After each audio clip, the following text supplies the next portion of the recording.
In a statement marking South Sudan Martyr Days, General Cirillo paid tribute to those who lost their life during decades of army struggle and political resistance, describing them as men and women who fought for a nation founded on freedom, justice, equality, and human dignity.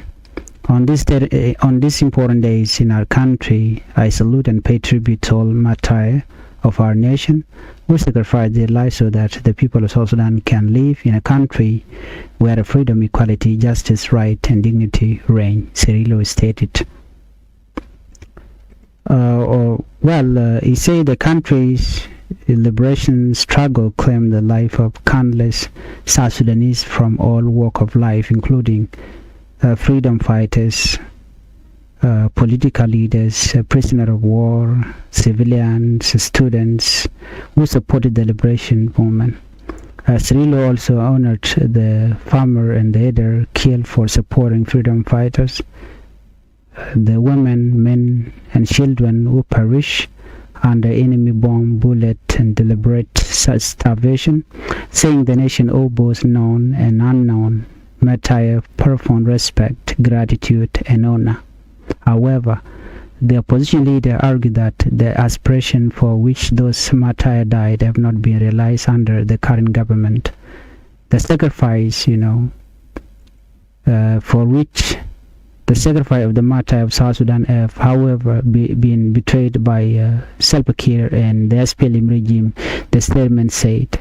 The noble aspiration for which our martyrs paid the ultimate price have been abandoned. Instead of delivering freedom, justice, and prosperity, the regime has presided over years of misrules, corruption, oppression, and a state of sponsored violence. Today, South Sudan is on the verge of collapse and disintegration, he stated it. According to this information, political groups signed declaration backing peaceful elections. According to this information, the National Alliance of Political Parties, a grouping within South Sudan other political parties, or DP, signed a declaration on Saturday committing to peaceful political competition, respect for the rule of law, and the rejection of violence ahead of a general election scheduled for December 22nd, 2026. According to this report, the declaration, signed it together with other political parties and civil society organizations, commit the signatories to promote political dialogue, reject violence and hate speech, and support an environment for peaceful participation in electoral process. The signing comes as South Sudan prepare for what would be its first general election since gaining independence in 2011 after repeated extension of the transitional period under the 2018 Reply Peace Agreement on the resolution of the conflict in the Republic of South Sudan. We must embrace democratic, reject violence, and promote peaceful political competition as the foundation for credible elections, he said. According to Albino Akolatek, Secretary General of the other political parties, described the declaration as an important step toward free, fair, and credible election, and call on political parties to prepare for December 2026 poll. He said electoral institutions and citizens each had a responsibility to ensure a credible vote. The institution tasked with conducting the election must know their roles. They must know what they are doing, and the people of South Sudan must also know theirs. That is how we will achieve a credible electoral environment, he stated. Mayen Jeremiah, a leader of the South Sudan Generation Party, said the declaration reaffirmed the signatories' commitment to non-violent national unity and peaceful political engagement.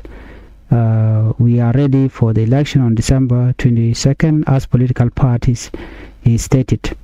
Taban Luka, Secretary General of the National Agenda Political Party, say the election occurred an opportunity to advance peace, democracy, and sustainable development while opposing another extension of the transitional period. We are ready for election in December 2026. There's no reason to continue extending the transitional period, Lucas said. And we have already had more than 3 extensions. If we continue extending the transition while hoping for a better future, then we are deceiving ourselves. South Sudan is scheduled to hold general election this year, December 22nd, 2026, after many repeated delays to the timetable set out in the 2018 peace agreement that ended 5-year civil war. That agreement was signed between Salva Kiir Mayardit and the first Vice President Dr. Machar. The board would be the country first since independence in 2011. However, several key provisions of the peace agreement, including the unification of forces, the permanent constitution making process, and electoral preparation, remain incomplete, raising concern over the country readiness for the polls.